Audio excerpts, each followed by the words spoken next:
Yes, I have just started recording and I am ready for you to explain everything about this, Christy, and I will go ahead and set up the Google Doc. Okay, perfect. Well, welcome everybody. We really appreciate you joining us today, and this is our sixth NADSville Cafe, and we are so glad that you're here to share and talk with us about this, and I really do mean that. We want this to be interactive. We don't want it to be you just kind of sitting and getting. We want this to be something that you are actively involved in a conversation more than just a presentation. So you are in the right place. I see we've got over 13 people here with us today. So thanks for joining us.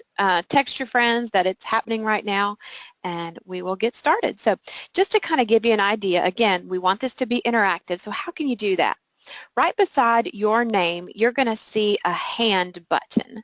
And that hand button lets you alert us that you have a question or comment. And so that's the way that you can interact with the presenter. So for example, while Jen's presenting, I'm going to be monitoring and looking at the hands. And so when you raise a hand, I'm just going to politely interrupt Jen or Laura today and let them know that you have a comment or a question. But we really do want you to be interactive and jump in and be part of this cafe with us. So get your snack, maybe you've got your tea or your lunch beside you. We are going to keep everybody muted so that we can, not have to share when everybody's chewing or phone calls or that kind of thing. But once you raise your hand, I will unmute your mic and that will allow you to talk freely. Another way that you can participate, for those of you that are shy out there, is to type a question into the chat box. I will try to be monitoring that as well. So for those of you that would like to do that, that is absolutely an option. But please don't let the time go by without me or one of us getting your question or comment addressed. So does anybody have any questions before we begin? You can raise your hand. Anybody? All right, just to give you an idea of what on earth you've signed up for today and what you're going to be hearing about, we are going to be talking all about curriculum. And this is a really exciting topic for me, near and dear to my heart, because this is where I'm living, particularly right now as our district supervisor. So we're going to first have Jen Carson, who is NADSville president, talk to us a little bit about just what a thematic unit is. And then she's going to share her story about their curricular journey in her district. And then when Jen gets done, we're going to go to me and I'll talk to you about the very beginning journey. We're in a different place than Jen.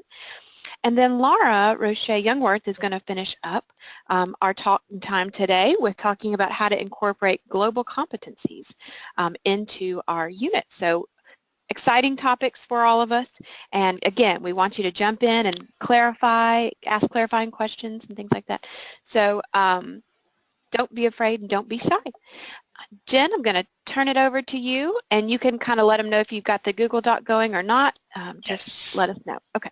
Thank you so much, Christy. You can all Sure. hear that my voice is a little odd due to the cubicle environment and allergy season. But Christy, you made it sound so interesting. I can't wait to hear from you and Laura.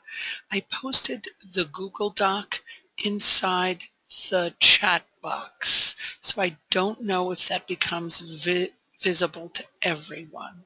Christy, if you can figure out a way to make that apparent to everyone. Okay, let me work on that. And I know Leah just said that she had to request access. I wonder if there's a setting on it that might need to be Right, done. But and I'm not going to be able to do that easily while I'm doing my section, but I will sure. when I hand it over to you. Okay, all right. So Leah, maybe just hang on just a second and we'll work on that. Okay, thanks, Leah. Okay, thematic unit curriculum, that's one, and we have many. We have 9 languages. American Sign Language, Arabic, runs the gamut, and many of those go through from level 1 through level 4. So it was a really long process starting in 2011. And first, before we began developing the thematic units, we had to determine what were thematic units. How does that differ from the way curriculum was? as you can see in my next slide, how it was, at least in Virginia Beach and in our region, we were concerned with talking about the language itself in the classroom, and the students and the teacher were not really using the target language as much as they should have been, as they should be now, which is 90% plus starting first day, first level. And the way that they are in our classrooms now for the most part. And vocabulary and grammar were learned in isolation. They were introduced in isolation. So a teacher might give students a vocabulary list, 20 words, they had to memorize them, and then they could begin working with those words to interpret texts or view things or speak, less speak.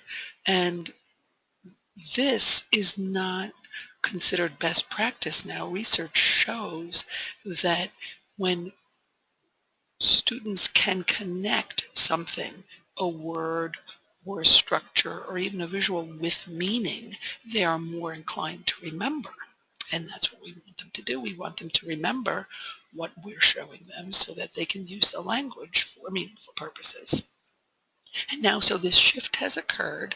We're talking about communicative competence, and all of our communication is purposeful, and it is tied to goals that we have. Each one of these units that we create they are organized by concepts, and you can see this in a much stronger way in the immersion context. So for example, if you're doing a unit on the water cycle, then the students need to know the words related to the water cycle and certain sentence frames or grammatical structures to support what they wish to express about the water cycle. But many times in our regular level 1 through 4 courses, it is more topical. They tend less to be themes. A theme might be buen provecho, and that's about dining habits in Latin American countries or traditions regarding celebrations and food, or the society of using food to share culture, and that would be different than the food unit, which is about food also, but more like a topic than a theme. The learning now is also oriented towards proficiency. We have proficiency targets at the end of each level of language. So for example, in all 4 skills and 3 modes are proficiency targets for our level 1 languages. It's novice high.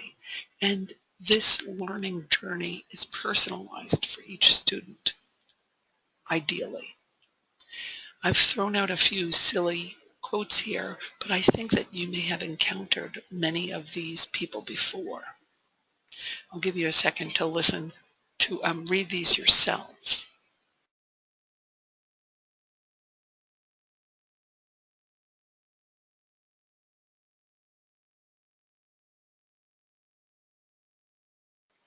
I wonder aloud to those who can raise their hand or those who can respond audibly, like Christy. Do you encounter teachers like this in the beginning of your process when you are beginning to develop these thematic units? Well, for me, since we're at the beginning, this is where I'm living right now. So these are the things that stress me out that I have to continually address in our teachers. So yes, I would imagine there are others out there too. Anybody want to comment about their journey, hearing these comments as well? Diana responds, yes, absolutely. And Michelle says, yes, we see these teachers all the time because they feel what they do works already. And Cheryl echoes that, yeah, it is a journey. That is so true, Cheryl.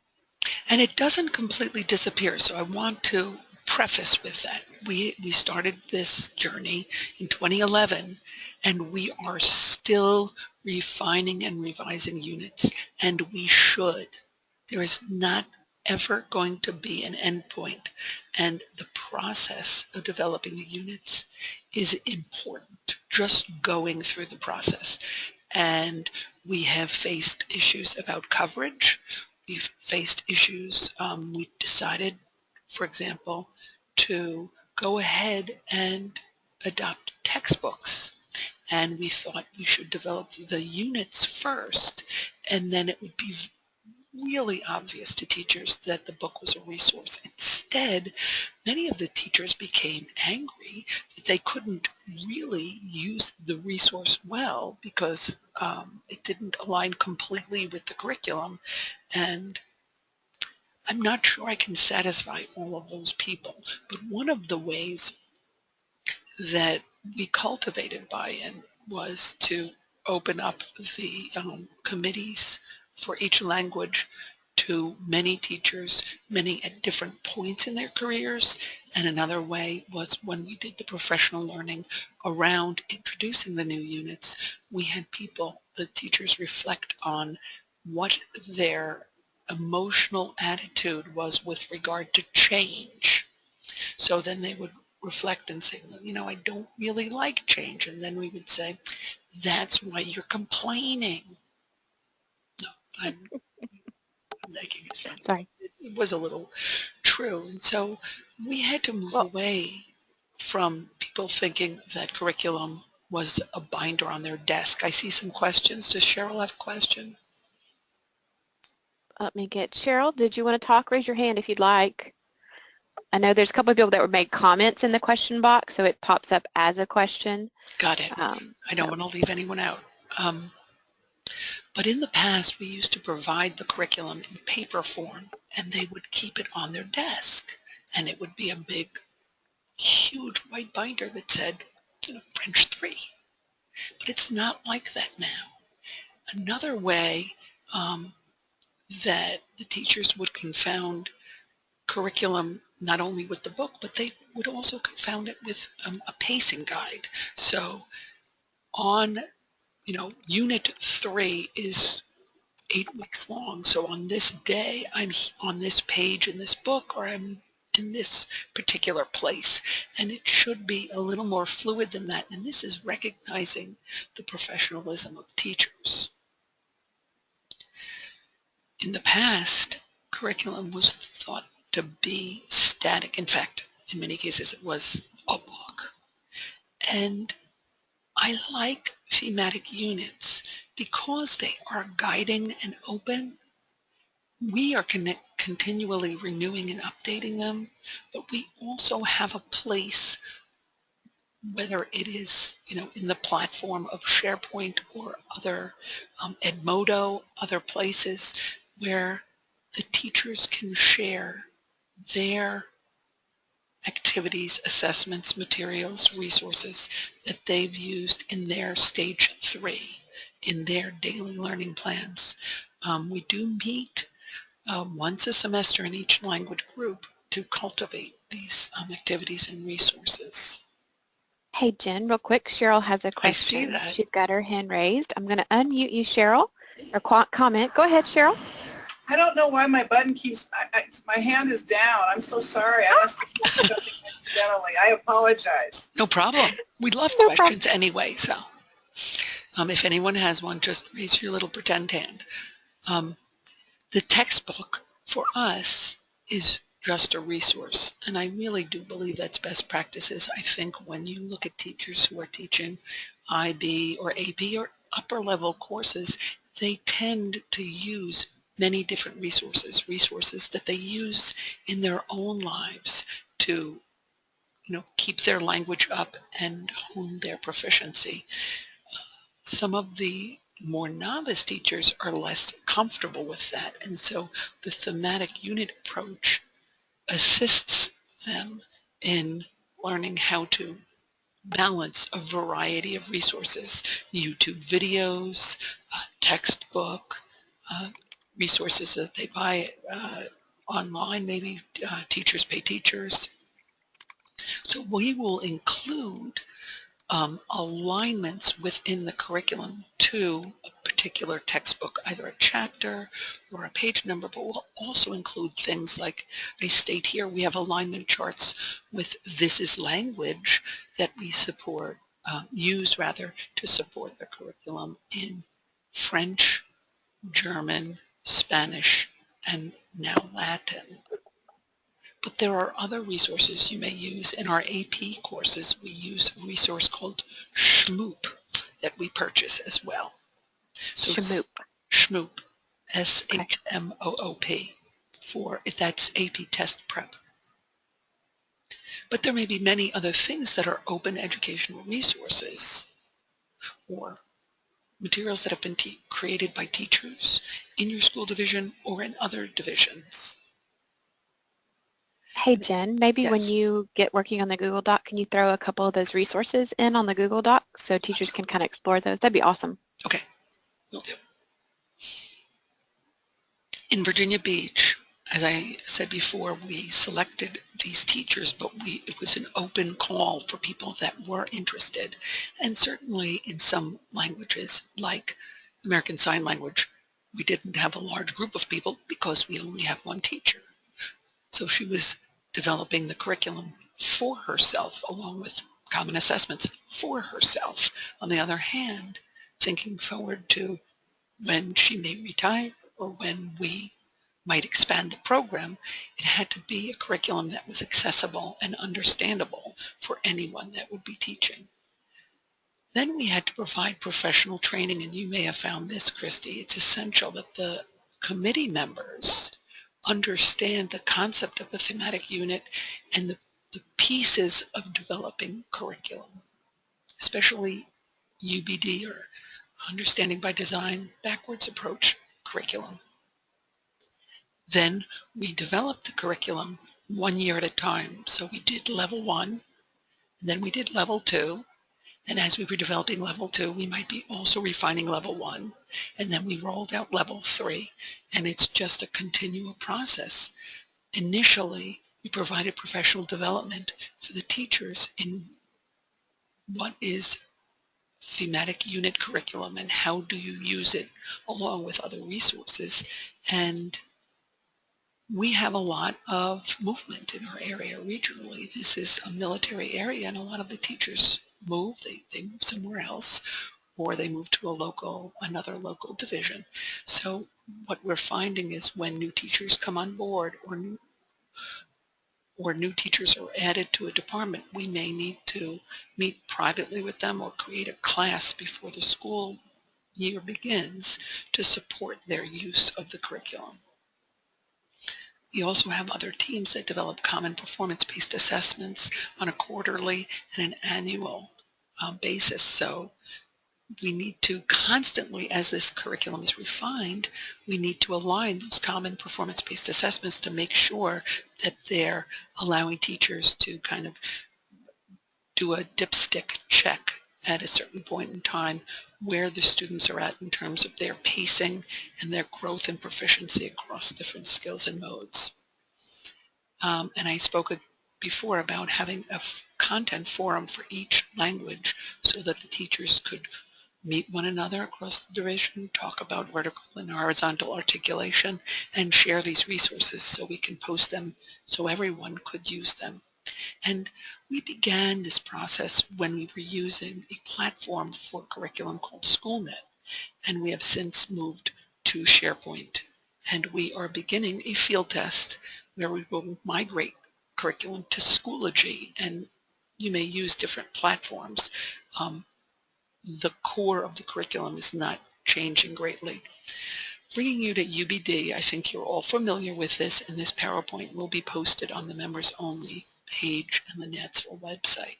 So we provide stage 1 and 2 that's developed by the curriculum committee, and then stage 3, the teachers, that's what they do. And the thematic units, the curriculum committees, they worked on the essential questions, the enduring understandings, the know, and be able to do. So they might know numbers from 1 to 100, and what they'd be able to do might be asking and answering questions about people's ages, or asking and answering questions about people's phone numbers. And then we looked to the themes of the target language AP exam, and some of them do not have themes, but then we were looking at the French, Spanish, German ones. And we drilled down to the lower levels so that we could ensure that students entering the articulation would have the foundation so they could be successful in an AP course eventually, and not be keeping out of equity, not keeping anybody out of the loop. So how do I get them there from where we are here? And I've given you a snapshot here of the front matter of the first unit of our Spanish 1 curriculum, entitled Mi Vida. And then this is an overview inside the curriculum, where the committee has laid out enduring understandings, certain tasks, including pre-assessments and PBAs, and then different activities or strategies. And in theory, all of these, for example, the SOAPs or the literature circles, they should be located in a folder that is accessible to all the teachers. So if it's referenced in the curriculum, it should be available. And finally, stage 3 is the work of the teacher. And this is where I think the teachers need to learn how to unpack that curriculum and understand how would this look in a daily lesson. And my journey is not over, but I will pass the baton to Christy, who will now show you her screen and talk about where she is in the development of her curriculum. Okay, well, thank you, Jen. It's actually affirming as you went through that process that you guys have been through, because I see so much of our journey in that. But just to give you guys as listeners a point of reference, we are at the very beginning of our journey. And so I'm going to talk a little bit about that, kind of the pre-work to even getting to writing curriculum, because you can't just start there, unfortunately. So I'm going to talk just a little bit about that. And so Jen, if you'll kind of help me manage the questions and the hands raised, and that would be really helpful for me. So to give you an idea, we are Williamson County Schools, and we're in Middle Tennessee, just south of Nashville, and we've got about 40,000 students in 44 schools. We teach Chinese, French, German, Latin, and Spanish all the way through AP, and we do have one IB school. So today I'm going to focus on the middle and high school curriculum, but I will also be glad to talk with anybody about our weekly before and after school elementary program curriculum later if anyone is interested. Be glad to do that. But I will go ahead and confess to you that we just right now currently have a very traditional curriculum that follows a textbook. But we are in the process of making big changes. So I just want to talk to you today about that process of getting to change and how do you make those changes, and a little bit of the result of our work with you today. So, but please y'all, do not let me talk this whole time. I welcome your questions, your arguments, your comments. So if Jen will help me do that and manage the question and chat box or the hands raised, I'll be glad to do that. So absolutely. Thank you, I appreciate that. So I have been very cognizant with my teachers about making gradual changes. In a sense, I didn't want to push anybody into the deep end of the pool. So over the past few years, I did not just come in and immediately start making big changes. And I will say that my largest work and energy has been spent in the past years doing two things. One is building relationships with my 100 or more teachers. That has been essential to any success we've had. And then the other thing that I've tried to do, I have offered PD like a maniac. Particularly the past 2 years, our PD has focused on ACTFL's core practices and how to implement performance assessments. And I'll talk a little bit about why of that in just a little bit. So,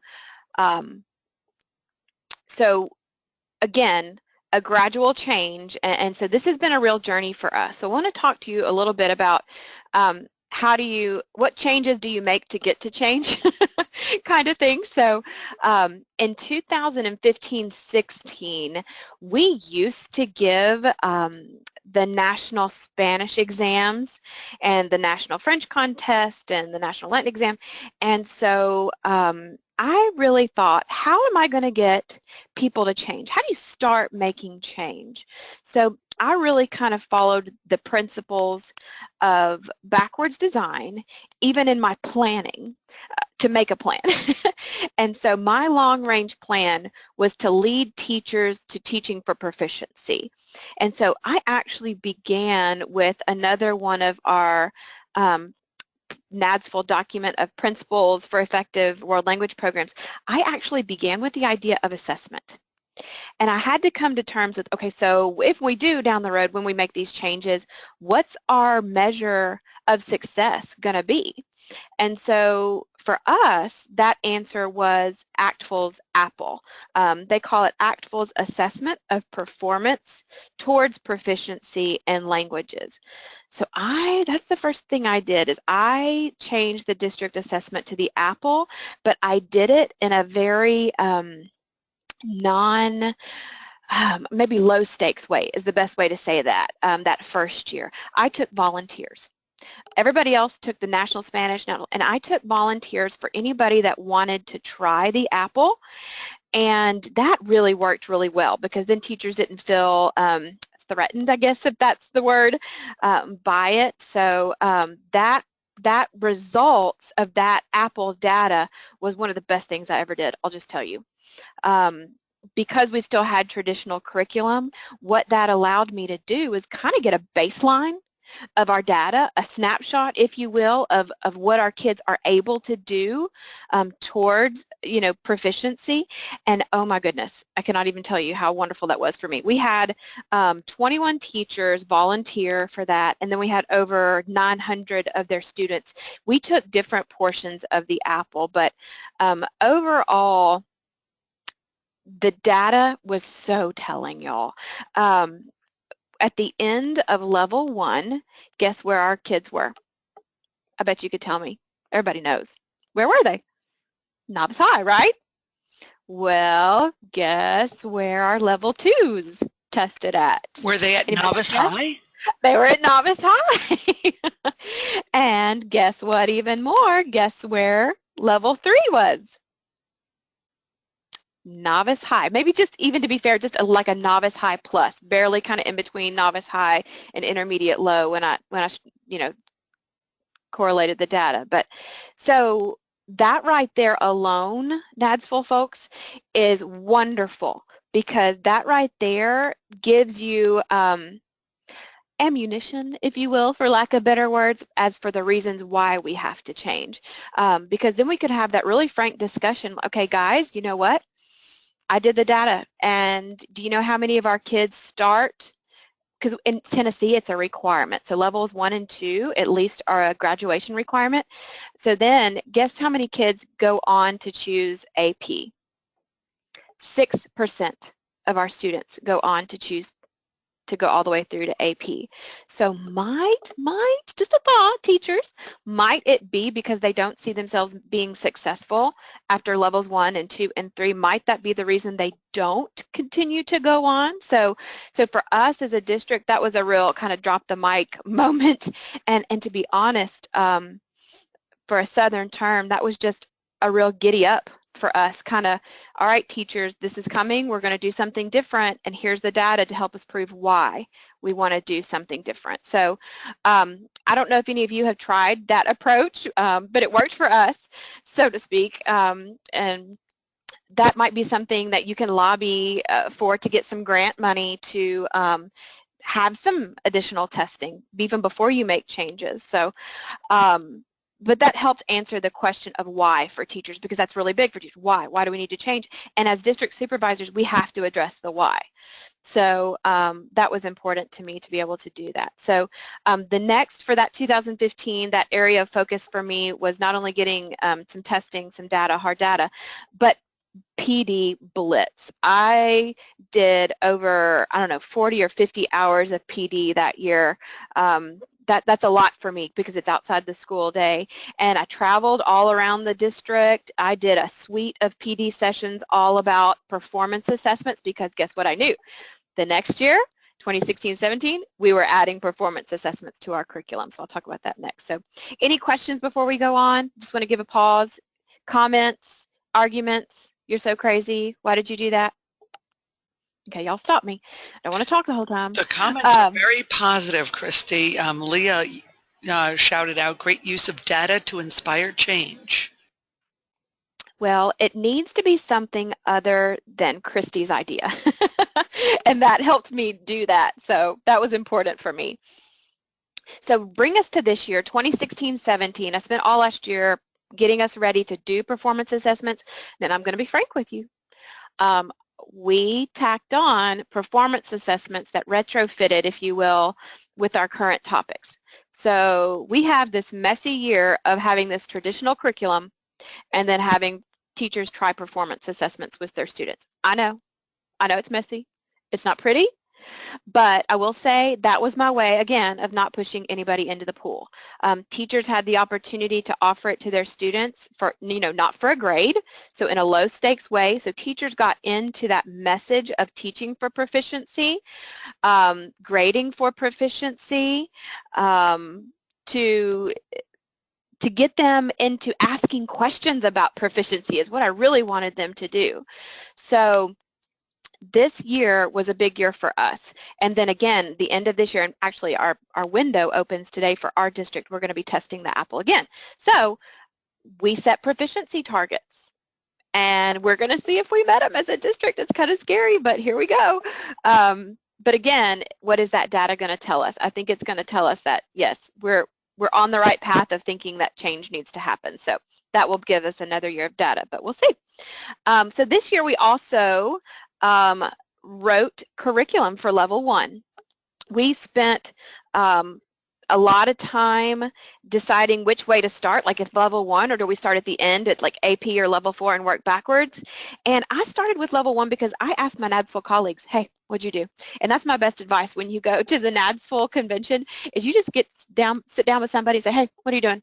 That was how I learned and able to kind of get my own vision together.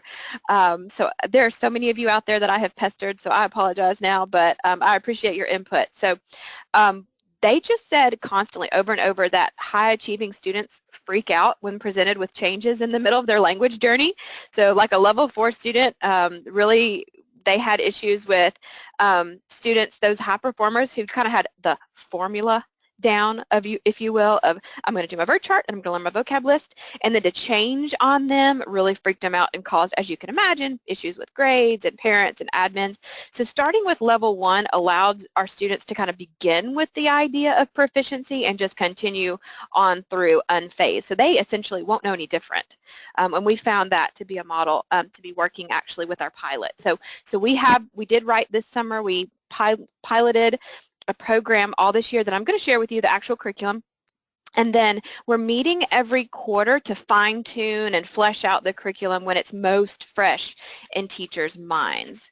So next year we're going to implement district-wide our new level 1 curriculum. So as you can imagine, I'm heavy doing PD, getting teachers' mindsets, if you will, ready for that change. And of course that will be my summer work as well. And then of course this summer we're going to start writing our level 2 and we'll have teachers pilot our level 2.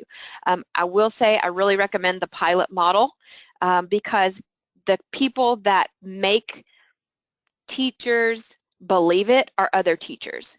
And what I mean by that is this summer and this PD that I've had this past quarter, when my teachers, those pilot teachers, get up and tell other teachers, I can do this, yes, you can do this too, and here's how I did it, is more powerful than anything I could ever say. So that's my best advice for getting, helping getting teachers towards that change. So, all right, any questions or comments, Jen? How are we doing? We are doing great. We have no questions, but Zach added, I love the gradual implementation and the care you are taking to assist your teachers while raising expectations. Also, great use of data as ammunition to initiate change. And Leah added, love to revise curriculum when it is fresh in teachers' mind to make changes. Yeah, that was a real help for us. I do recommend that. And that's something you might have to advocate with your admin, just to get permission to bring them in during the school day. But, oh, so valuable for us. So, so, so valuable. So I want to get into what the curriculum is and kind of get your thoughts about that. Each of these little points just to kind of see if this is something you've tried or please, if something on this page does not work for you, tell me now before we implement this for all across our level 1. I want to hear from you. Can you tell me more about the student input? Yeah, I'm gonna go through these and see what we've got, and so please, please, please, please, y'all interrupt me as I kind of go through each of these terms. So ACTFL Connections, we created our document based off other ACTFL documents. For example, the can-do statements, the Necessful ACTFL can-do statements, we kind of use that model, and I'll let you see it in a second, and you'll kind of, I think, see where it echoes. We worked closely with a formal NADSFR, well, he's still a NADSFL mentor, but former district supervisor Thomas Sauer, who's now a consultant, and he's worked with us all along the way by coming in doing PD and helping us with the curriculum writing process. And so he's going to come back this summer for round 2 for level 2. And I know he's been sharing kind of our work across the country, and he's told us that he's getting really good feedback from that. So yay! So some of you might have seen this already. But then this common curriculum, I will say, is one of the things that I am most excited about. We have the same curriculum for all of our languages, not including classical. So all of our modern languages have the exact same curriculum. And so what that means is that our Spanish teachers can now completely collaborate with our German teachers, which has never happened before. I don't know about you guys, but our languages were so siloed and everybody had their own curriculum. So for me, this has been very, very exciting, the feedback that I'm getting from teachers, because literally they have the same learning targets, they have the same performance assessments, and so they can sit down and actually lesson plan. Okay, and I have one question, Christine. Yeah. I know that for sure that Helen Small in Newport News, who's on this, yeah, she does do one common curriculum for each one of the languages. But yeah, how do you embed culture? Let's say if you have Russian, or if you have, how is there a nexus with something like Spanish or German? Perfect. So what we decided to do is we decided to leave, we created our curriculum, and we decided to leave the implementation of culture up to the teacher-chosen authentic resources. So basically, like that example I gave you earlier, our Spanish and our German teacher, they sit down and they can plan activities, if you will, but then they go and find their own authentic resources to incorporate that culture into the classroom. It's been very magical, I'm not going to lie. I'm very excited about it. But that's how we found to be successful, to have a common curriculum, but allow for that autonomy, I guess, if you will, to bring in the individualistic culture components. I would love to hear from Helen if she has any additional. Yes, Helen has lots of additional information. She has stated that she has the same units in all languages in level 1, but they're not quite in the same order, and that culture is also independent by language, as you had said. Okay. So it can be done, but because we have common performance assessments, that means that our data can also be common. So over the course of the year, the pilot teachers have been turning in their data to me in a very low stakes way. For example, they just tell me how many of their students score novice low, novice mid, novice high, intermediate low if they get there, and I just keep track of that data. And then what I'm hoping to correlate is when they take the APPLE this year, so that's going to tell us if our teachers are actually calibrated, if you will, and grading correctly. So that's one of the exciting things for us. So any other questions or comments about any of that before I plow on to the other points, because I want to wrap up pretty soon. Right. I think Helen may have had her hand up, and so I'm trying to check and see if she's still interested in talking. I can unmute. Hi, Helen, are you there? Helen should be there. Hi, Helen. Oh, Okay, we'll keep an eye out. Helen, I'm going to lower your hand, so raise it again if you get ready to talk. It could be a mic issue or something, so Helen, we couldn't hear you if you were trying to talk. But the thing that I want to show you is that we have learning targets based on actual language functions. Terrell and Clementi in their book say that language functions describe how we use language in our daily lives and convey the purpose for speaking, and by identifying the basic task. So I'll show you an example of that. I know Jen had a question about how we get student input. So one of the ways that we do this is that we have decided to move to teaching language chunks versus isolated grammar and vocabulary, and I'll show you what that looks like in just a second. For example, we teach I like and I don't like across the languages, because the reality is we really don't care what they fill in the blank with. For example, I like dogs, I like chocolate, I like to go to the movies, but that essential language chunk of I like or I don't like, they can use on and through their language career. So what we do is we get student input about, say for example, in that example, what they like and they don't like. So that's just a simple way of getting students to be able to have ownership of what they learn, and it has worked extremely well. So anyway, if anybody wants to talk about that, I'll be glad to. But again, we have the goal of our teachers and our students. That's the other piece that we don't want to leave out, using the target language of 90%. We don't have, used to in the old traditional, we had to try to make the boring stuff interesting, and that task has changed. Our new goal is to try to inspire students to just communicate and want to talk. So we're hoping this new curriculum will do that, and we have seen that working in our pilot program. I wanted to add that it was a mic issue with Helen. Okay. There is a question from Diana. She was asking how you fund the Apple to test so many students. Well, I will say the first thing I did when I got to my job was start asking for money. I don't know if anybody else found that to be true, but we started. I'm still asking. Yeah, I know. My department is teaching, learning, and assessment, and so I lobbied hard, y'all, about if that's the department that I'm in, then we have to assess. So I just continued to make a case, and I am fortunate enough that that the administration heard me here, and the district administration heard me, and we were able to do that. I will say that one of the reasons I liked the Apple, say, versus the stamp, which is another fine test, is because you can choose of the 4 parts of the apple what you give for a different price.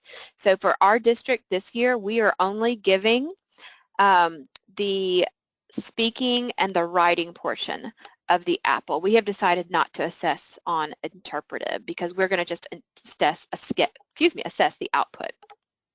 So very quickly, because I want to give Laura plenty of time, so I hope that answered your question. If not, send me another question or put your email address in there, and I can certainly spend more time on that.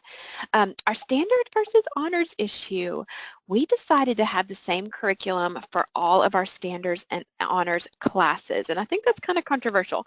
So that one is, and the next thing I'm going to say may be controversial, but we just decided that we looked at our curriculum and go, oh my gosh, there's so much here, we can't add anything to make it quote unquote more rigorous, and my gosh, what do you drop out? It doesn't make sense if you drop anything out. So we just decided to have individual performance targets for our honors and standards. So for example, we're aiming for intermediate low for level 1 in our honors courses, and then novice high for our standard. And so some of you may have caught the nuance that I just mentioned, and I said performance targets versus proficiency targets. So we are going out on a limb. I'm just going to tell you, I know there seems to be some, like in the past, people would interchange the words proficiency and performance, and the reality is they are not synonymous. They're not the same thing.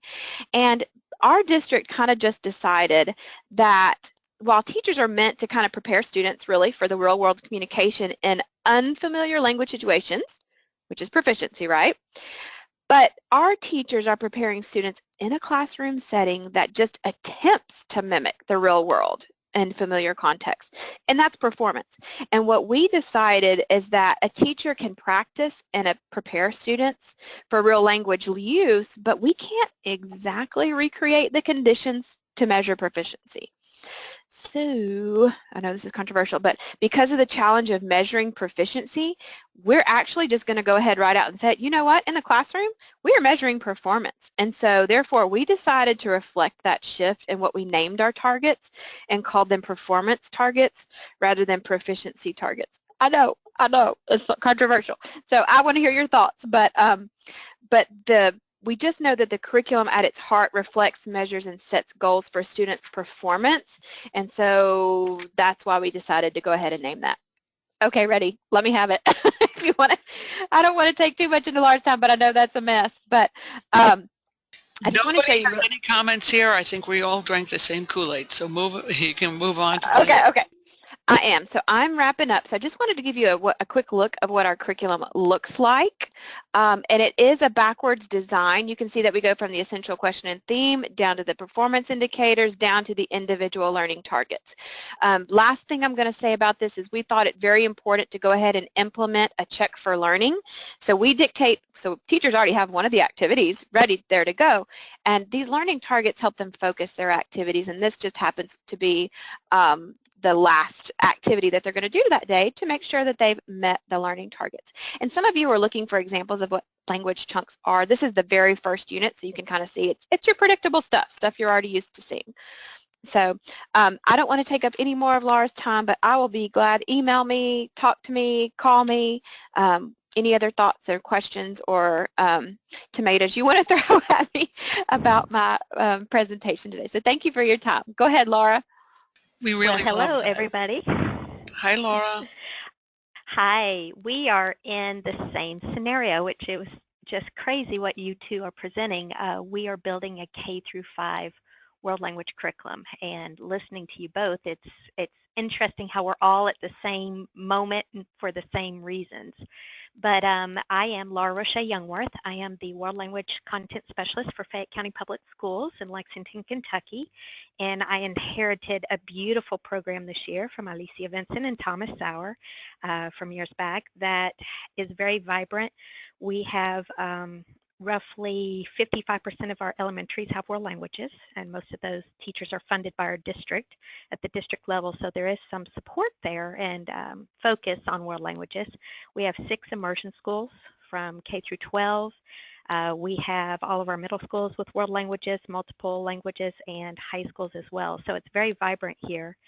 We are starting to Apple assess our immersion programs, and one of my goals is to kind of swing that over into the traditional world language programs. And I like what you said on why you're making changes, and the Apple and STAMP assessment can probably do that for us. But I'm going to approach things a little differently. One thing I want to talk about is interculturality, and so culture was mentioned, and the role that culture plays is, we know, crucial. Language and culture should be intertwined as we create our curriculum and instruct and so on. And global competency is a really big, I don't want to call it a catchphrase, but it is a big phrase that's hitting the United States. And it's very powerful, and it's a way we can really advocate for world language learning outside the world language classroom. And so that's what I'm going to kind of focus on for a few minutes. In Kentucky, we have an odd situation, and it's beautiful, but we have this thing called the program review. It's up for legislative discussion right now, but the program review was created to give content areas that usually don't have a voice and accountability or are not paper pencil tested. It lets these areas be considered as valuable, expected for every student to participate, and so on. And so world languages were included as one of these program reviews. But when they did this, they threw on this phrase called global competency, and nobody knew what it was. We were like, what is this thing they're talking about? And when you actually look at it, it's interculturality reinvented, and it's reinvented in a way that every content area is expected to integrate it. And that's pretty powerful if you think about it. So the model that Kentucky and many other states, so some of you listening might be familiar with global competency, the model we use is the one that Asia Society promotes, and there's 4 components to it. The first one is investigate the world, then recognize perspectives, take action, and communicate ideas.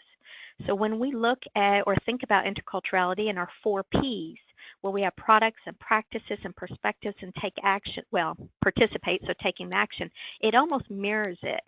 But global competency is not a curriculum. It is a lens. It's like a pair of glasses you put on to look at any curriculum that exists, whether it be a world language curriculum, or a math curriculum, a science curriculum, it doesn't matter. It's a way to approach a curriculum. So I think our discussion back at ACTFL was, I had mentioned, somebody had questioned, well, how do you integrate the 4 Ps? Well, global competency can be a way to do that. But in Kentucky, the expectation was the math teacher needs to let kids investigate the world and think about perspectives and so on. So it was more than just the world language teacher's job to do that. It was everybody's job. So real quickly getting into each one of these, investigating the world, this is when a curricular topic allows a student to identify issues. The student kind of weighs evidence. They think about responses they have to that evidence, and they make an argument. So in the world language classroom, this might be students looking at products of food from another culture, or it could be in the science classroom, students investigating a certain part of an environment and seeing what the problems are there. The next thing is recognizing perspectives. So this has 2 parts, and this really speaks to what we do as world language educators. We need our students to not only recognize the perspectives of others, but they need to understand that they have a perspective, and understanding their own perspective allows value in what they're thinking and doing. So the perspective component is one that I think world language teachers address quite often, but other content area teachers, this can be a challenge for them. The third component is communicate ideas, and in the world language world, we're like, duh, that's what we do. Our students listen, speak, read, and write, and they communicate those ideas. But just being exposed to something isn't good enough. One needs to let students articulate their thoughts. They need to look at media, reflect on that, see the diversity there is. So that's why communicate ideas actually is its own component within global competency. The fourth one is take action. And for a lot of Lexington teachers, the question always posed to me was, how can an elementary school student take action on something they're learning? So take action is when students do something that's age appropriate, and they share their learning with others, or they change the world. They act on it and make a change for the good. So again, when we look at global competency, it is our 4 Ps, but it's just the lens by which one can integrate interculturality in a curriculum. It's also the lens to advocate outside our classes across the school and encourage the whole school to look at things this way. So I'm going to give some examples of how that can work. In science, when there's experiments, someone that is, let's just say they're looking, I'm not too good with science, but they're looking at any natural phenomenon occurring, and they're going to investigate the world. Now remember, world doesn't have to be across the globe. It can be outside your town. It can be within your town. That would be age appropriate for younger kids. It can be somewhere in your state, your country, or another continent. So they're investigating the world, seeing what's going on, maybe with natural phenomenons that occur. They might want to look at articles and media and so on to get the perspectives of people and how they deal with this natural phenomenon. They're going to want to share their ideas with their peers and really focus on those ideas, and then maybe they'll take action. Maybe they'll make a home prepared kit so they can deal with a phenomenon that happens in their town quite often. So that's an example of somebody doing a well-organized, thought-through unit where global competency, that bigger perspective, is integrated. In English language arts, easy, literature. And that's an easy go-to way where we're going to make sure that the stories and literature students are seeing is well diverse. It addresses different cultures. It makes students think. about their life and compare and contrast that with others. It allows students to really communicate deep thoughts, and then maybe they'll do something with that knowledge. They do that take action piece. Health classes, diseases. It's a beautiful place where global competency can be your lens to look at them. Again, those 4 components would guide you. I think one of the best units I've seen a teacher do, and I will give him kudos, he's at Beaumont Middle School in the 6th grade. He has a unit that looks at immigration. And this is such a well-rounded unit that integrates interculturality outside the world language classroom. And he takes his students on this ride where they investigate immigration and what's happening not only in Lexington and Kentucky, but across the world. What patterns are they seeing? And then he looks at why is this immigration happening? Why are these patterns happening? And how is that affecting the people living there, the people that are immigrating, and so on? He holds a debate with his students where they're assigned a side, and they really discuss in detail their people's point of view, whether they're pretending to be those who are immigrating or those who are living and, experiencing immigration.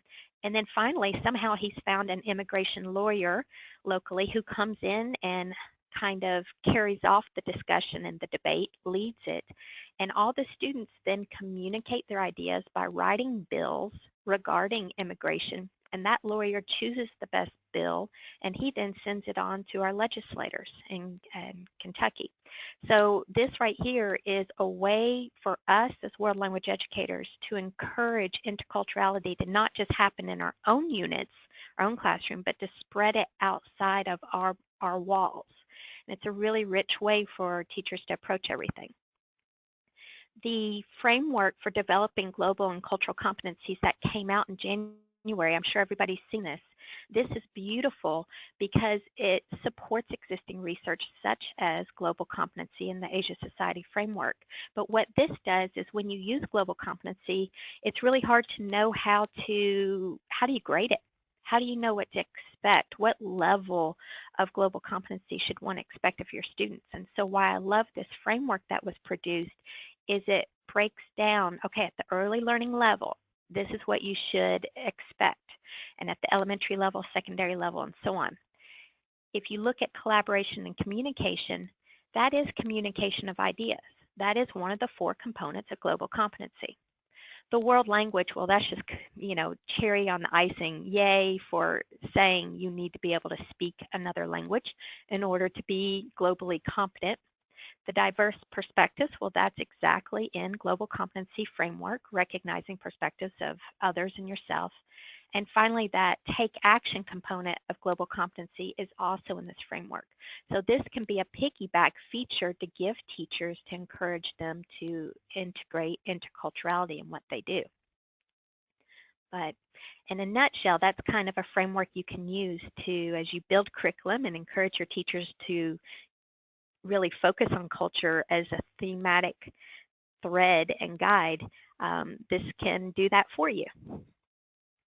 So were there any questions?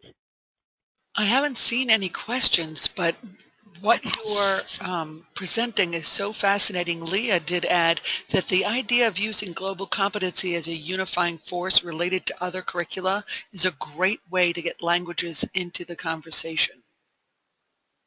I agree 100%. We've got a new high school opening up, and I approached the director of secondary education. I said, I have an idea for you, and she loves it because it just gives that unifying way for the whole school to come together, all these different strands of things that are going to happen, and they've got these things called academies that are going to go on where students kind of major in something, and this might be their unifying force. I mean, I agree wholeheartedly with what she said. Does anybody have a question for Laura? Please raise your hand. I know I at the end there, Jen made a comment about how next month's topic is advocacy. So as a district supervisor, Laura, I would love to know just what did you say to the principal? How did you sell it? And that would, I think that message is interesting. Well, the way I approached it was, oddly enough, you know where you have the stars align perfectly. Mm. We have a new superintendent who, when he interviewed me, I kind of said, I want to do the Seal of Biliteracy. It was kind of like, if you accept me, you're accepting the Seal of Biliteracy. And so I've got a really supportive superintendent. I have supportive directors, and oddly enough, the new principal of this new high school was the former principal of the immersion school. So, Oh, you know, wow. I know, so I don't have to do too much convincing, but Mhm. we do have such complicated things that are going to happen at that new high school. I'm somebody who likes to see a bow. I want to see everything tied together. I don't like loose ends. Yeah. And for me, this is that common discussion that can be happening over and over and over again with the faculty. It doesn't matter what curriculum you're teaching. This is the lens you're going to use. We're all on the same page. Every student at our school will be globally competent, and this is how we're going to prove they are. And so your message of advocacy maybe then may be more to like parents or students, and that's kind of a different message as well. Correct. So, or Correct. And altered, the if you will, for the community. audience. Right. And We've the got a community. lot of community buy-in Yeah. for our students to really be ready, not just college ready, but life ready when they leave. So this is one way to do it. It's Well, Laura, wonderful. that is wonderful. Yeah, thank you so much, everyone, for your time today. We are at 1 o'clock, and so Laura, do you mind if they contact you if they have any more questions about intercultural? Not at all. Oh, interculturality. All right. Well, I know I would love to talk to you, Laura, more about obtaining the seal of biliteracy. So that's my personal thing I want to talk with you about sometime soon when you have some time. So Wonderful. thank you, everybody, for your time today. Again, this will be posted on the NADSVille members only page. We'll put also, Laura, do you mind sharing your PowerPoint so we can post it there as well? Definitely. Okay, and I'll do the same. So please, everybody, reach out to us with any questions that you have, and we'll be glad to help you along your journey. But thanks for listening to us today talk about our journey in the world of curriculum. So thank you for your time, and I'm going to hang on the line just a little bit, see if anybody has any questions, but otherwise, we will see you in April. Thank you. Bye-bye. Bye.